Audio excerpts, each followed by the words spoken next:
ఒక పొట్టి waiter order తీసుకోవడానికి వచ్చి, సార్ మీ ఆర్డర్ ఏంటి అని అడుగుతాడు. అప్పుడు ఆ అమ్మాయి అతన్ని చూసి, అరే సలీం, నువ్వు ఇక్కడ వెయిటర్వా అని అంటుంది.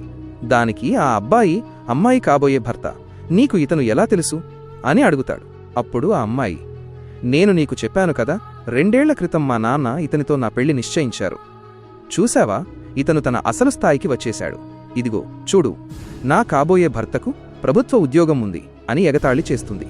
అప్పుడు ఆ వెయిటర్, అయితే నాకేంటి, మీరు ఇప్పుడు నా కస్టమర్, దయచేసి మీ ఆర్డర్ చెప్పండి అంటాడు. దానికి ఆ అమ్మాయి, అంత తొందర ఎందుకు, నీ స్థాయి ఏంటో నీకు చూపించే అవకాశం మాకు చాలా కష్టం మీద దొరికింది అని అంటుంది. అప్పుడు ఆమె మంగేతర్, అరే బేబీ, ఎందుకు ఈ అమాయకుణ్ణి ఇంతలా అవమానిస్తున్నావు అని అడుగుతాడు. వెంటనే ఆ అమ్మాయి, వెళ్ళి 1 కిలో చికెన్ కరాహీ తీసుకురా అని ఆర్డర్ ఇస్తుంది. అతను వెళ్ళిపోగానే ఆమె మంగేతర్, అంత పెద్ద ఆర్డర్ ఇవ్వాల్సిన అవసరం ఏముంది, నా దగ్గర అంత డబ్బు కూడా లేదు అంటాడు.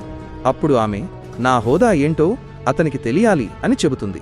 కొంతసేపటి తర్వాత వేరే వెయిటర్ ఆర్డర్ పట్టుకుని వస్తాడు.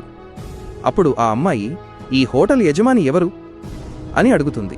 దానికి ఆ వెయిటర్, ఇందాక మీ ఆర్డర్ తీసుకోవడానికి వచ్చారే ఆయనే అని చెబుతాడు. ఆ మాట విని ఆశ్చర్యపోయిన అమ్మాయి, ఆ పొట్టి వెయిటర్ ఈ హోటల్ యజమానా అని అడుగుతుంది. దానికి అతను, అవును, ఆయనకు ఇలాంటివి ఇంకా 3-4 హోటళ్లు ఉన్నాయి అని చెబుతాడు. ఇది విన్న ఆ అమ్మాయి ఏం చేసిందో చూసే ముందు, ఆగునైనా, నన్ను చూసి విస్మరించకు, లేకపోతే నీకు చెడు సమయం వస్తుంది. ఒక్కసారి కామెంట్లలో హర్ హర్ మహాదేవ్ అని రాసి వీడియోకి ఒక లైక్ చేసి ఛానల్ను సబ్స్క్రైబ్ చేయి. నీ ప్రతి కోరిక నెరవేరుతుంది. ఆ తర్వాత ఆ అమ్మాయి అతని దగ్గరకు వెళ్ళి, నేను నిన్నే ప్రేమిస్తున్నాను అని చెబుతుంది. కానీ ఆ వ్యక్తి సలీం ఆమెకు అస్సలు విలువ ఇవ్వడు.